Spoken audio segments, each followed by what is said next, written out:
a lot of them, very top, which is why we might not make the best judgment calls when it comes to that sort of decision. Yeah, the problem, as I see it, with what you're asking about, is that it's awfully difficult to tell how viable the good guys are when you go into these situations. And what we've seen in a number of situations in the Middle East in particular is that we went in supporting the good guys. And the good guys were not capable of maintaining control. You see it in Iran, for example, when we sort of went in there initially, we supported Rafsanjani. And Rafsanjani didn't have the power to stay in power.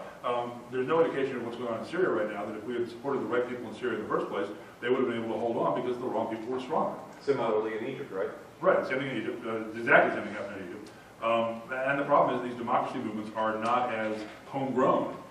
They don't have the same popular constituencies that the more radical movements do. And in countries, going back more through history, in countries where we have supported popular movements, it's unrealistic for us to expect that what we're going to get out of supporting a popular movement that we consider to be more pro-Western, that we're going to get instant, Western civilization and Western democracy.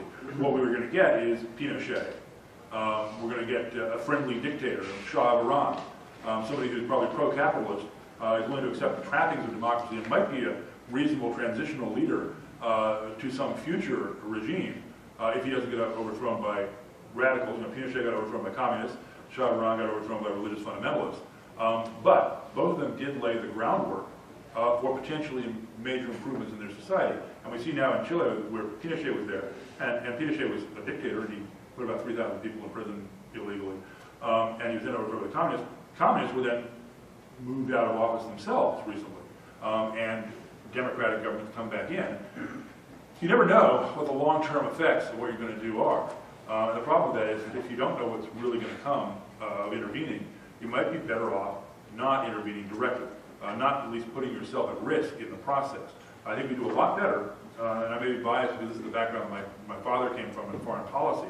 We do a lot better with things like propaganda, with establishing friendly trade relations, with doing things like establishing cultural exchanges, doing things to help other countries set up libraries, schools, all this stuff, which is really remarkably inexpensive compared to military intervention.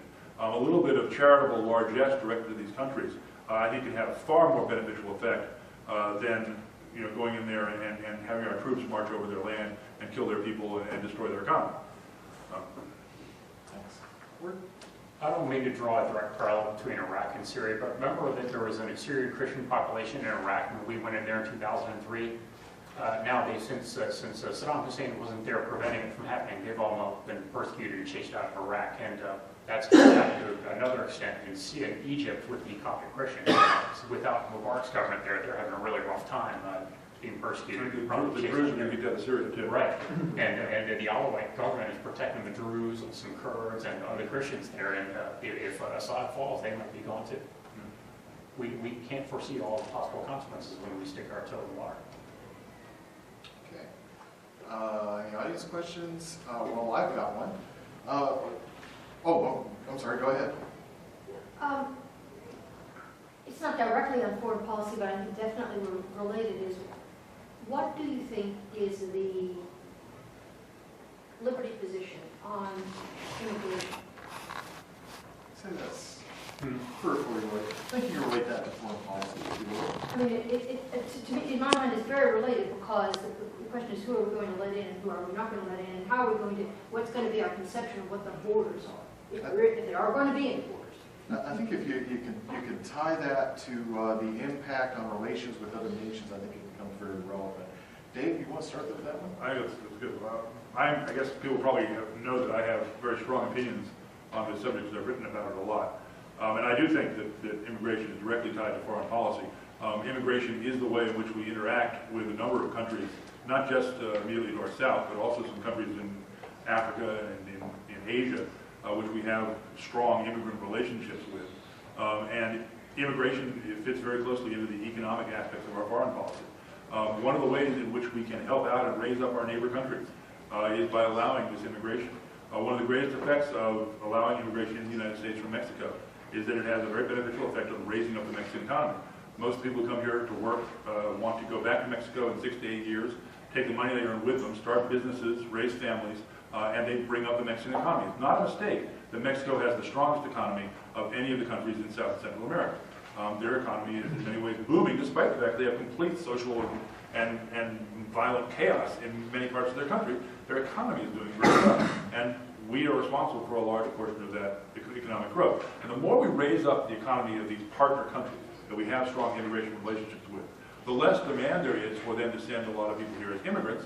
And in many cases, the better educated their populations are, the more suited their populations are to come here and be beneficial contributors to our society. So it's a very symbiotic kind of relationship.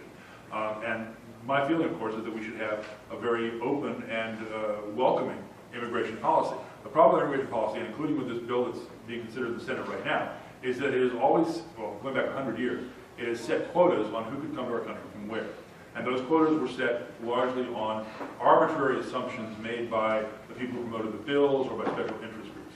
And that was very true with the early immigration rules that were established basically based on demands of nativist groups that wanted Europeans to come here and not people from other countries.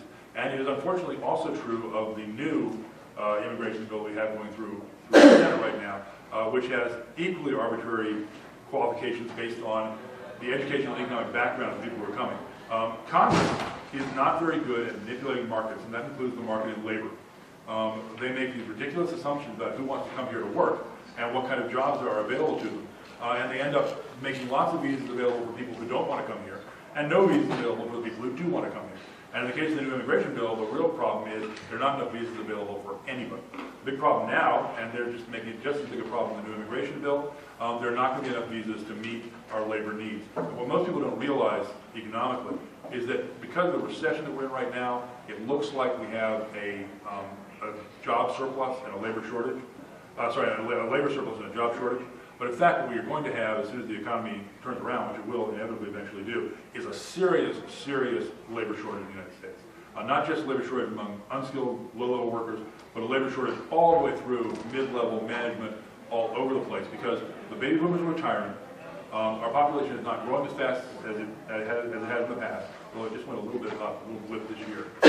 And we're still a very productive country that has a lot of stuff going on. And if we manage to grow our economy and keep some of our businesses here, that demand with the growing GDP is going to so far outstrip the labor resources that we have that we're going to be begging immigrants to come here.